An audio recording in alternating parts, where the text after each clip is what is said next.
বাচ্চারা অজ্ঞান হলে সাধারণত তাদেরকে আলাদা করে অক্সিজেন দিতে হয়, এটা সব জায়গায় হয়। তো ওরা অক্সিজেনটা দিচ্ছে কিন্তু যথাযথভাবে জায়গায় দিতে পারে নাই।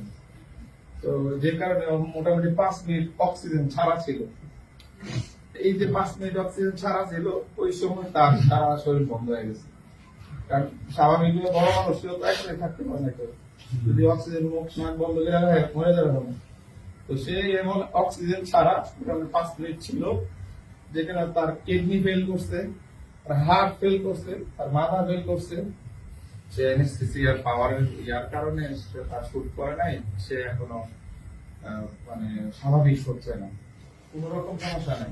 কিন্তু তারপরেও ওর মা, ওর আম্মা মূলত ওদের জন্য অনেক কষ্ট করছে। মূলত আমার বাচ্চাগুলো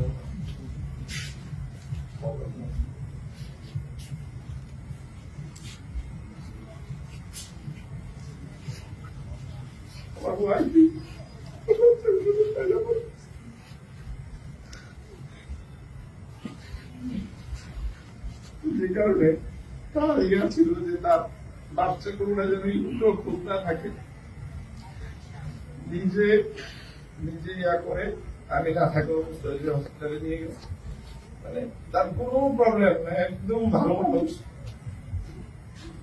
হসপিটালে নিয়ে ডাক্তাররা এমন ব্যাপারটা হচ্ছে আমার বাচ্চাটা মেরে ফেলছে, এরকম একটা ব্যাপার।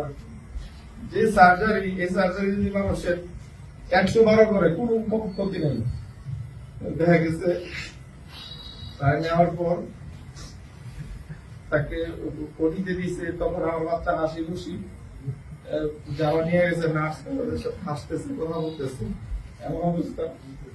পরবর্তীতে যারা অ্যানেস্থেসিয়াতে অজ্ঞান করা,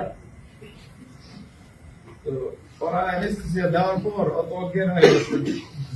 তো বাচ্চারা অজ্ঞান হলে সাধারণত তাদেরকে আলাদা করে অক্সিজেন দিতে হয়, এটা সব জায়গায় হয়। তো ওরা অক্সিজেনটা দিচ্ছে কিন্তু যথাযথভাবে জায়গায় দিতে পারে নাই। তো যে কারণে মোটামুটি 5 মিনিট অক্সিজেন ছাড়া ছিল। এই যে 5 মিনিট অক্সিজেন ছাড়া ছিল, ওই সময় তার সারা শরীর বন্ধ হয়ে গেছে। কারণ স্বাভাবিকভাবে বড় মানুষও তো একসাথে থাকতে পারে না, কেউ যদি অক্সিজেন মুখ নাক বন্ধ করে রাখে মরে যাবে না।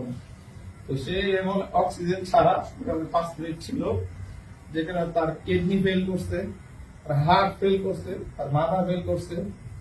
তো পরবর্তীতে